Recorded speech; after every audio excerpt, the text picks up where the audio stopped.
Hi everyone, it's Paula. Let's see, I am on week 11. Woohoo! I haven't talked to you for a couple weeks, so wanted to update you on everything that's happening and how much better I feel. My 8-week labs came back and I am undetected. Absolutely no Hep C in my body. And you know, that's just a miracle to me, and I never thought that I'd see it in my lifetime.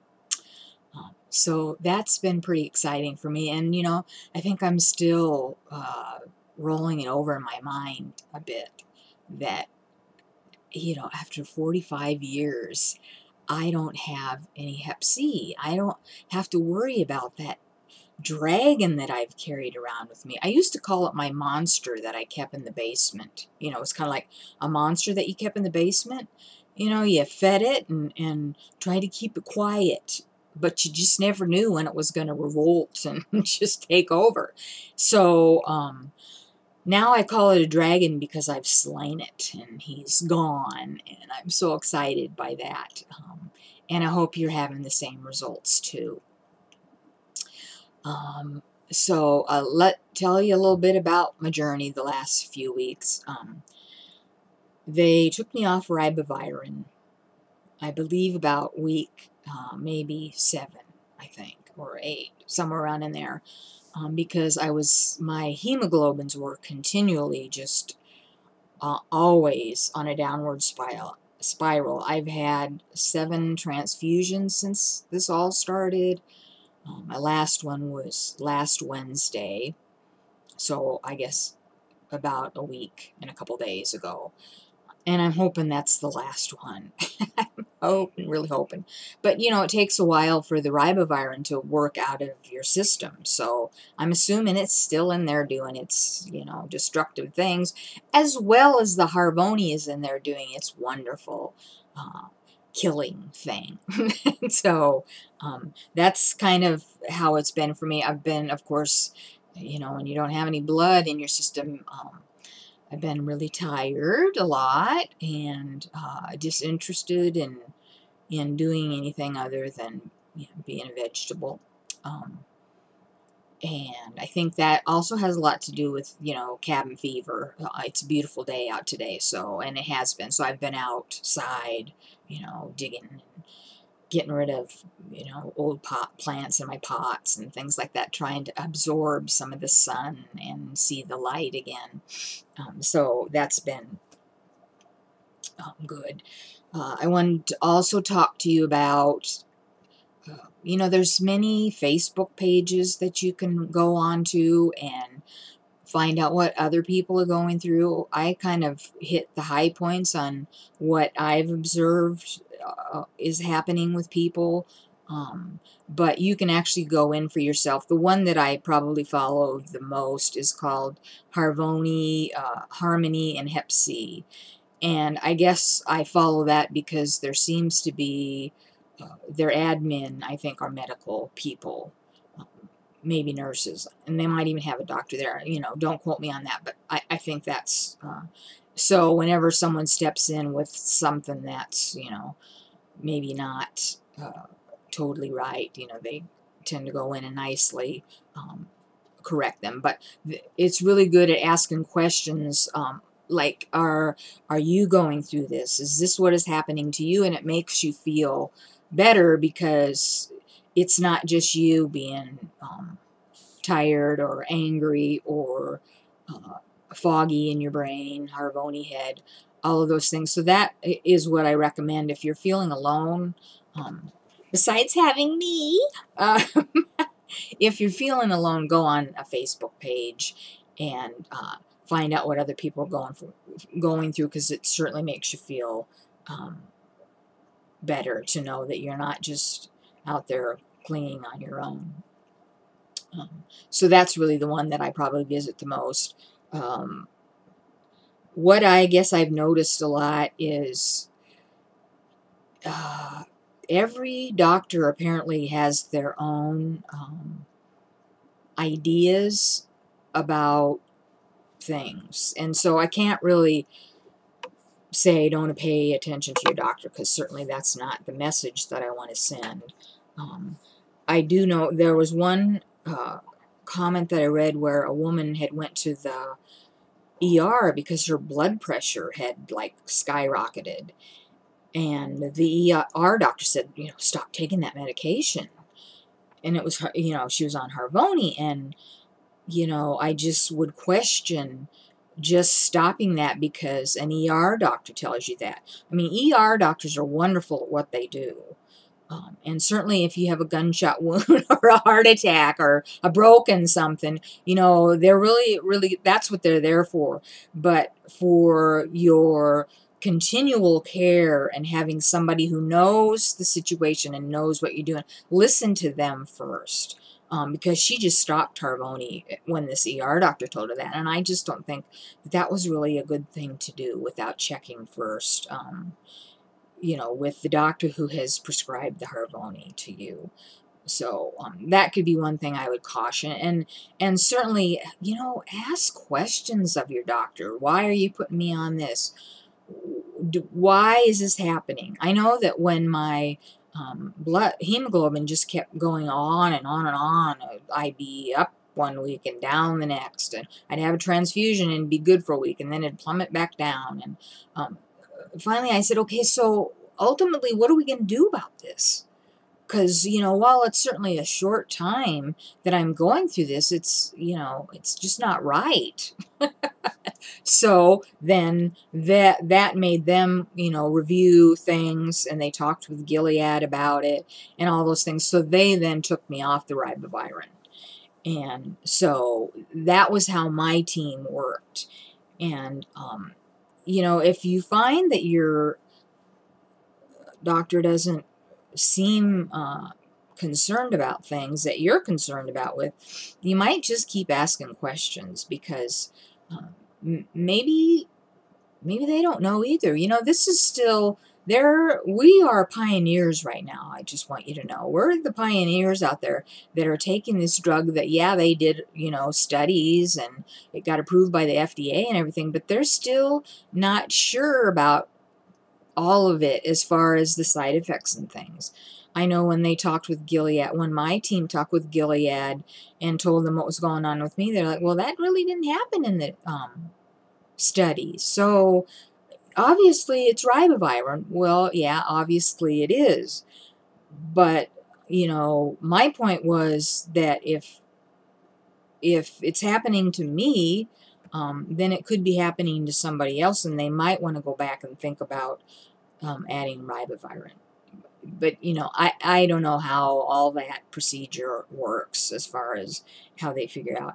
I'm also different because I'm a transplant patient, and they're trying to protect, obviously, my organ. And so I will say that it's also screwed around with my anti-rejection meds a bit, and they've, you know, bumped them up to keep me from rejecting, although I'm not, because my liver functions are like normal. I mean, everything now at this point is normal for me, which is, I think, a first. And 45 years, it's the first time all my blood tests came back and they've said, yeah, you know, so that's a good thing. So that's really what I encourage you to do, is ask questions. You know, it's your body, and ultimately, it's you that has to live with this. So, and if you're not getting questions, you know, the squeaky wheel gets the work done. That's all I can say. And, you know, I'm a nice person, and I don't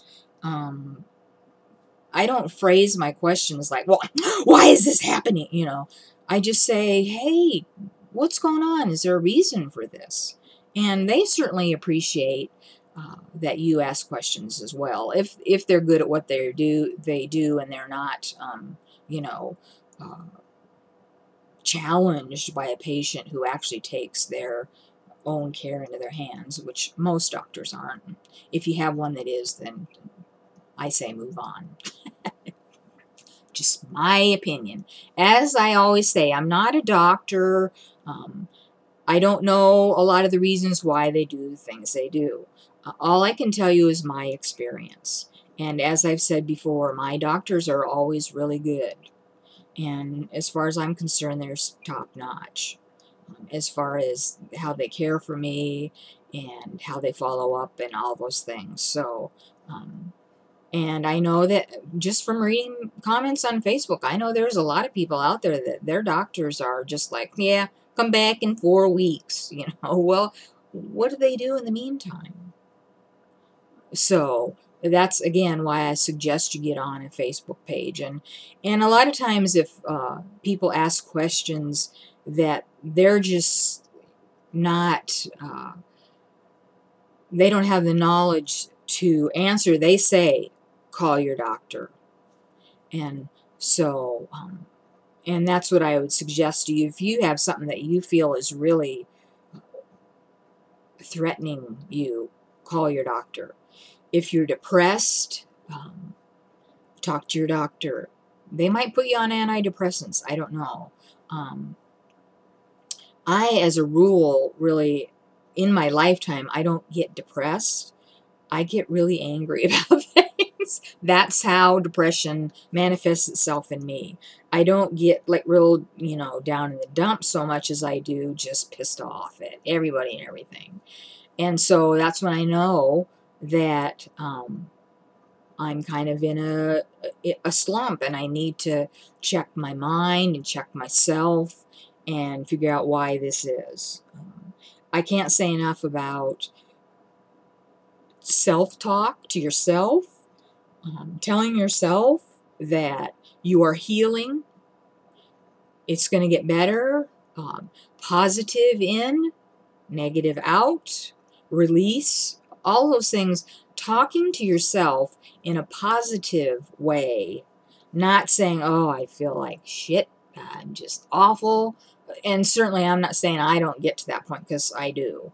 But the difference is when you say, oh, why am I talking this way to myself? And would I talk to anybody else like that? You might think too.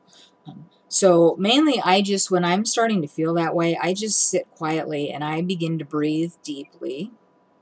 And I say, positive energy in, negative energy out. And I do that over and over and over. And I must say it really does change things. I know it's a simple thing and you might think it's crazy, but try it. It might work for you. You can pray, you can meditate, you can do all the things that helps you get your mind back where it needs to be. Because yes, you're taking a miracle drug, but it's also how you accept the healing within yourself. I've heard people talk about, oh, I'm ingesting this poison. It's not poison. It's a healing thing. Yes, it's probably not a natural thing that they've picked from a tree or anything like that. Maybe it is. I don't know. I haven't researched it that much. But do not fall into that trap of thinking, oh, I'm, like chemotherapy. Oh, I'm taking a poison so I can get better. It's not a poison. And actually, I always even take the pill before I take it in my hands and I look at it and I concentrate. And I'm saying to myself, this is a healing energy pill. It's healing me. And I just try to put that into the pill. That this is a positive, good thing. It's healing my body. And that might be way out there for you. And, that you are entitled to your opinion. That's what works for me. You might try something else. I don't know. I'm just suggesting that you not look at it all in a negative thing, in a negative way, like this is poison to get me better. It's not. It's a healing thing. And so that's really all I want to talk about today. I know it's been a couple weeks. I am undetected. At this stage in the game, I am undetected. I have absolutely no Hep C in my system. Now, I'll be going in a couple weeks for my final blood tests. And so I'm, certainly sure that I'm going to remain that way, that that's what has happened. And that's my path at this point. And I can't wait to, it's spring, and I can't wait to go out and be able to do all the things that I love to do, like walk and play in the garden and all those things. So that's really what I'm looking forward to. And I hope you feel the same. I hope it's going well for you. If it's not, please talk to someone, go on Facebook, whatever you need to do um, to help yourself along. I'm sending you healing energy and peacefulness and happiness and um, peace out. God love you.